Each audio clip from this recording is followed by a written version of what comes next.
Mais il y a quelqu'un qui va en parler certainement mieux que moi, qui est mon copain, mon ami, mais qui là a vraiment envie d'en parler et il a raison. C'est Éric Dupond-Moretti. Merci de nous appeler, Éric. Je sais que tu es à l'étranger. Bonjour Éric. Ça va? Ça va, oui. Bon, alors je voulais vraiment ton avis et je voulais que tu le partages avec les auditeurs sur cette affaire de Griveaux. Deux choses. D'abord, je pense qu'on est dans la dictature de la moralisation, du puritanisme, que nos libertés sont en train de reculer de façon incroyable. On touche le fond parce que le secret, le jardin secret, ça nous protège, ça nous construit et ça nous protège. On n'a pas à tout dire. Et le problème, c'est que on exige la transparence.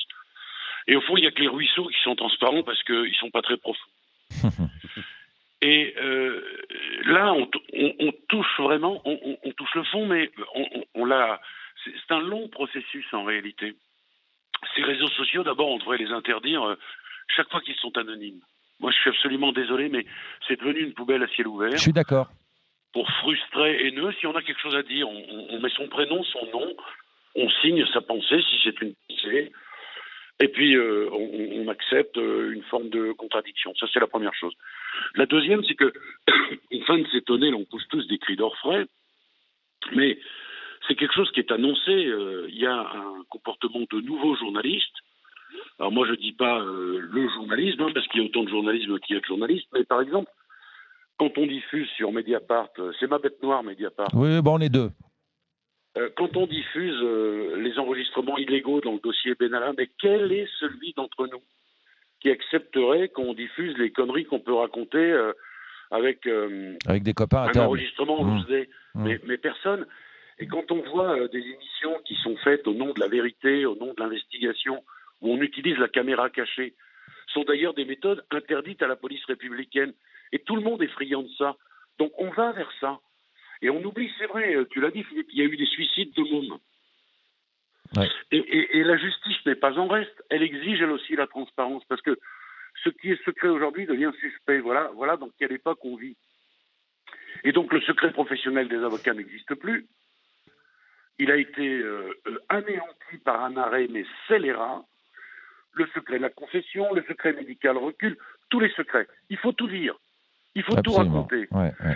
Et ce que je constate aussi, c'est que c'est le bal des faux culs. Parce qu'on dit, oui, mais bien sûr, Griveaux, c'est sa vie privée. Mais pour autant, fallait-il quoi? Ça ne regarde que lui. Et tous les pères la morale, je vois des tas de journalistes qui donnent leur avis sur comment il faut se tenir, etc. Moi, je me méfie des vertueux. C'est comme les McCain, les vertueux. C'est ceux qui en parlent le plus qu'ils sont le moins, en général. Ah, on est bien d'accord. Et tout ça m'affole parce qu'on est dans une société qui devient McCarthyiste et il faut absolument qu'on réagisse à tout ça. Sinon, on va se laisser bouffer. Je suis parfaitement d'accord. Éric, je voulais avoir ton avis, si tu as encore un petit peu de temps à nous consacrer. Moi, j'ai envie de dire, il n'aurait jamais dû démissionner de ça, parce que il aurait dû... J'ai envie de faire une allégorie un peu stupide, mais puisqu'il a montré sa bite, autant sortir ses couilles, tu vois. Et je me dis, pourquoi avoir renoncé? Il y a absolument rien d'illégal, il y a absolument rien de choquant. C'est entre deux personnes adultes et consentantes. Pourquoi est-ce que tu penses que c'était une bonne idée de se retirer de la vie politique? Moi, je pense qu'au contraire, c'était le moment d'être le fer de lance de tous ces mômes et de toutes ces femmes aussi, et de ces hommes, évidemment, la preuve, qui sont victimes de ce genre de vengeance. Philippe, avec beaucoup de bienveillance en ce qui te concerne, et je le sais, tu vas là aussi sur le terrain de l'intimité de sa vie privée. C'est son choix, il n'y a rien à en dire. Oui, c'est vrai, tu as raison, tu as raison. Il y a des tas de choses qui nous échappent. C'est vrai. Il a peut-être des choses à régler. Moi j'en sais rien. Je veux surtout pas commenter ça. Non, mais c'est dommage de mettre fin à une carrière parce que derrière... Attention, je précise juste, il a renoncé à sa candidature à la mairie de Paris. Ça va être difficile de revenir derrière. Je sais pas. Ouais, soit tu l'assumes, et puis à mon avis, Rémi, soit tu l'assumes et au bout d'un moment, ça disparaîtra. Soit tu l'assumes pas. Il y a des facteurs qui peut-être nous échappent, qui n'appartiennent qu'à lui. Probablement, et tu as raison. Parce que là, on se dirige, il n'y a rien de prouvé. Il n'y a rien de prouvé, mais on se dirige tout doucement vers... Il n'y a rien de prouvé, rien d'avéré, mais on se dirige tout doucement vers quand même une sorte de complot, hein, donc, enfin, ou en tout cas de guet-apens. Hein, donc, Ah bah le guet-apens, voilà. c'est sûr, il y a aucun doute. Mais en tout cas, je trouve ça très très triste et je trouve ça très très triste qu'on soit obligé d'en parler, non, Eric? C'est dramatique parce que ça Oui, devrait. non, mais bien sûr, Ouais. c'est très triste qu'un homme voit l'intimité de sa vie privée violée. Alors ça me fait marrer quand j'entends les donneurs de leçons, c'est toujours les mêmes. Hein. Sur les plateaux, ils se relaient 24 Oui, heures oui, à 24 là, depuis oui. le début de l'affaire. Ils vous racontent que oui, les hommes politiques, mais les hommes politiques, ils ont aussi une vie privée. Enfin, on transige pas là-dessus. L'ouvrier d'usine, le chômeur, le médecin, l'avocat, l'animateur radio et l'homme politique, ils ont des vies privées. Bien Et sûr. c'est à eux, et ça n'appartient qu'à eux. Et au fond, il y a une espèce de délectation collective de ce machin-là.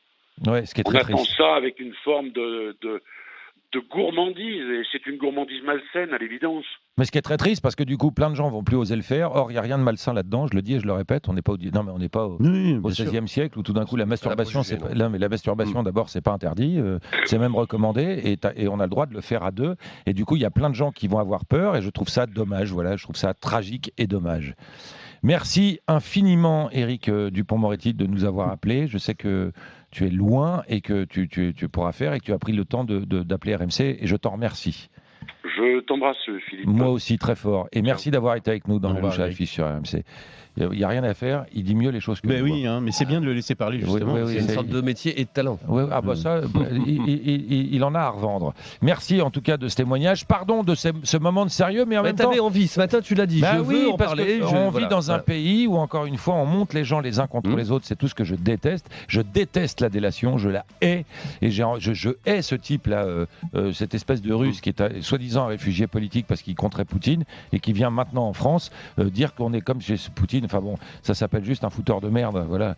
Et ce type-là, je me demande même pourquoi on lui accorde le moindre crédit. J'espère qu'il va prendre cher. Je déteste la délation. Oui, je oui, je suis déteste complètement ça. d'accord. Voilà, c'est un truc absolument odieux et surtout, voilà, je trouve ça triste que ce type ait des ennuis d'abord dans sa vie privée évidemment, mais que ça et j'ai pas d'opinion politique et vous le savez très très bien, Oui, bien sûr. et qu'il soit obligé de mettre un terme à sa carrière. Les jours qu'il vit en ce moment, lui, j'aimerais pas être à sa place, Ouais. et personne d'entre nous, et il faut pas laisser faire ce genre de choses.